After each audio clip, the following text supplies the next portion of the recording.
Polres Metro Jakarta Barat menangkap 10 anggota ormas yang melakukan pemalakan ke pedagang buah di Jalan Raya Joglo, Kembangan. 10 anggota ormas itu selain melakukan pemalakan juga bertindak kasar ke pemilik toko buah. Setelah dilakukan pemeriksaan, 2 anggota ormas ditetapkan sebagai tersangka, yakni SA dan AM, sementara 8 lainnya hanya terbukti ikut dalam kejadian tersebut. Kedua tersangka itu mengakui bahwa dirinya dalam pengaruh minuman keras saat melakukan pemalakan. Ia melakukan aksinya lantaran kesal karena tuntutannya untuk meminta uang tak dikabuli oleh pemilik kos. Polisi juga telah menyita beberapa barang bukti berupa batu konblok, lampu, dan flash disk yang berisi rekaman kejadian.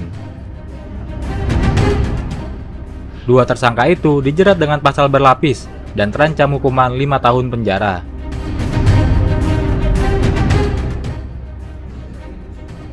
Dua orang tersangka datang ke toko buah di korban atas nama R dan MA, datang dan langsung meminta sejumlah uang, dan oleh korban diberikan uang sebesar Rp10.000. Namun korban yang menurut pengakuan dari beberapa saksi dari TKP dalam kondisi mabuk dan marah-marah tidak menerima jika korban memberikan uang sebesar ataupun sejumlah Rp10.000. Terjadilah cekcok mulut di toko buah tersebut, dan karena juga banyak warga masyarakat yang ada di TKP, akhirnya sempat direlai atau dipisahkan, dan pelaku sempat meninggalkan tempat, dan kurang lebih sekitar 30 menit kemudian datang kembali ke toko tersebut dengan mengajak rekan-rekannya berjumlah kurang lebih 8 orang. Total ada 10 orang yang datang ke TKP untuk langsung melakukan pengerusakan dengan cara melempar dengan menggunakan batu konblok itu dan rusak kaca serta beberapa fasilitas yang ada di toko buah tersebut.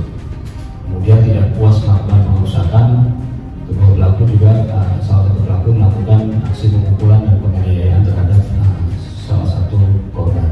Dan dari hasil pendalaman yang dilakukan oleh penyidik, kita didapatkan 2 orang pelaku yang memang secara nyata dan jelas melakukan tindakan pengerusakan terhadap barang dan fasilitas yang ada di toko buah tersebut, serta melakukan aksi penganiayaan terhadap 2 orang pemilik toko sekaligus juga korban.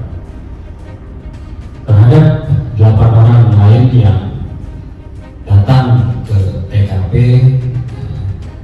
kita nyatakan tidak terbukti melakukan tindak pidana, baik itu aksi pengerusakan maupun pengeroyokan terhadap korban, sehingga